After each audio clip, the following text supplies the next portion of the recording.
रायरंगपुर रविवार प्राथमिक शिक्षक संघ गृह रायरंगपुर महाविद्यालय इतिहास विभाग वरिष्ठ अध्यापक स्वर्गत पीतांबर मिश्र श्रद्धांजलि सभा अध्यापक हेमंत कुमार गिरी अध्यक्षता करने सह निज वक्तव्य रखिथिले। अध्यापक विजय कुमार राम मंच परिचालना करने सहित निज वक्तव्य रखिथिले। वरिष्ठ शिक्षक दुर्योधन बेहेरा मुख्य वक्ता भावे स्वर्गत मिश्र संबंध में आलोकपात करथिले। स्वर्गत मिश्र बालेश्वर जिलार नीलगिरी में जन्मग्रहण करथिले मध्य तांको कर्ममय जीवन रायरंगपुर कटाई।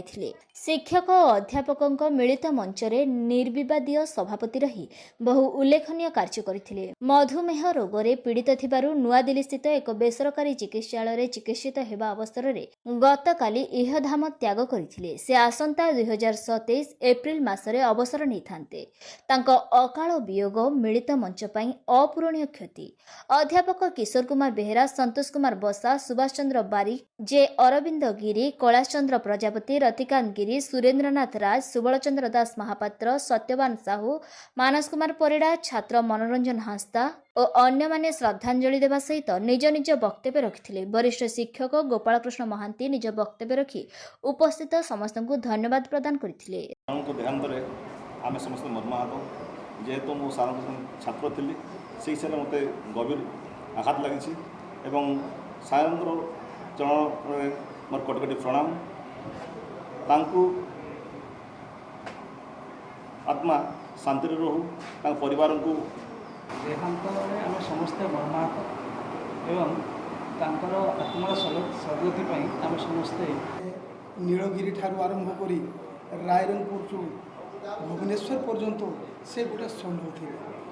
नाम माने से जो जिते संग्राम करती लोक मैंने कथा शुणती एवं से जो स्पष्ट बाधिता जो रही जहाँ खोला मुह रही अति प्रशंसनीय।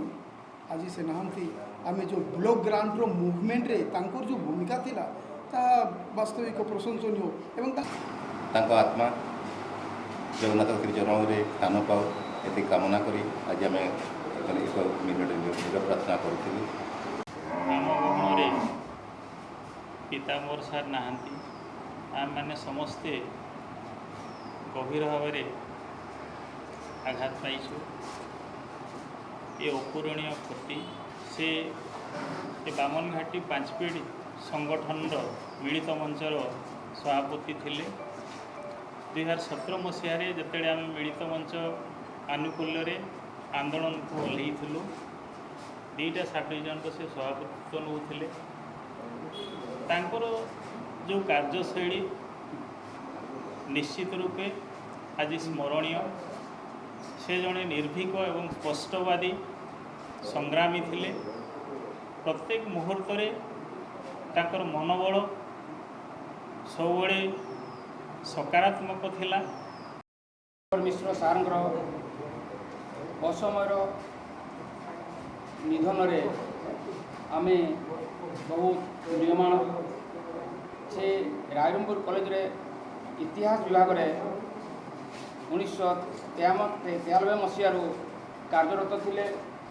गतकाली अर्थात 26 तारीख दिन तांकर अकाल वियोग है।